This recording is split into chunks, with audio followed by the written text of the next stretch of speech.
नमस्कार, मैं हूं रविंद्र जैन और आप देख रहे हैं मुंबई मास टाइम्स। आइए देखते हैं आज की मुख्य खबर।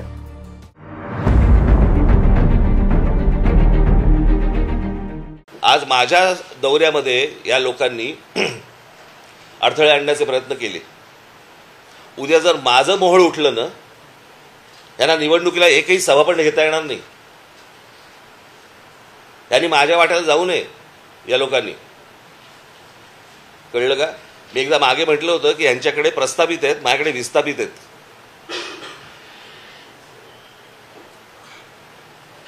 यांनी माझ्या नादी लागू नये या सगळ्या गोष्टींसाठी। तुम्हाला तुमचं राजकारण करायचंय, समाजामध्ये तेढ निर्माण करून विष घालवून ह्यांना कुठचं राजकारण करायचंय? आणि ह्यांचा राजकारणाचा बेसच आहे। त्याच्यामुळे त्यांना असं वाटत असेल की आमचे एवढे खासदार निवडून आलेत, त्या खासदारकीवरती जाऊ नये या लोकांनी, कळलं का? यांचा जर राग त्या देवेंद्र फडणवीसांवरती असेल ना, तुम्ही राजकारण करताय ना, मग राजकारणामध्ये त्या पद्धतीने तुम्ही बोला। समाजामध्ये कशाला भांडणं लावताय?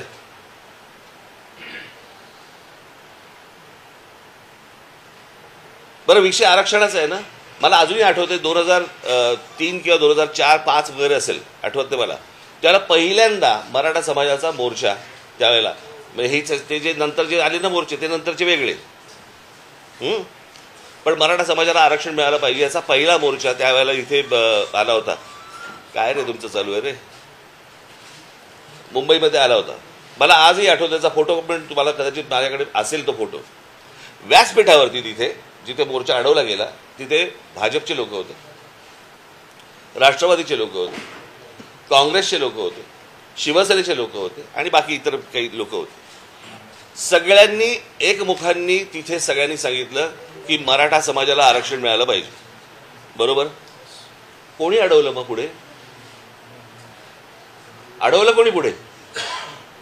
जर तुमचं सगळ्यांचं एकमत आहे तर तुम्हाला थांबवलंय कोणी? मग अजूनपर्यंत गेली अनेक 15-20 वर्ष होत का नाही आहे?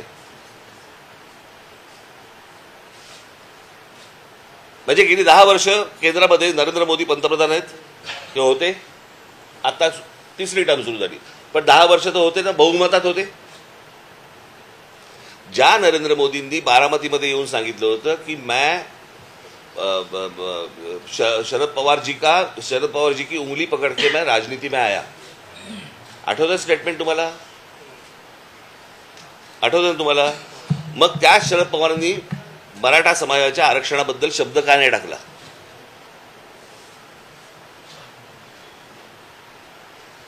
हेच उद्धव ठाकरे पहिली 5 वर्ष भाजप बरोबर तिकडे केंद्रामध्ये नांदत होते, राज्यामध्ये नांदत होते ना, मराठा समाजाच्या आरक्षणासाठी या लोकांनी शब्द का नाही टाकला?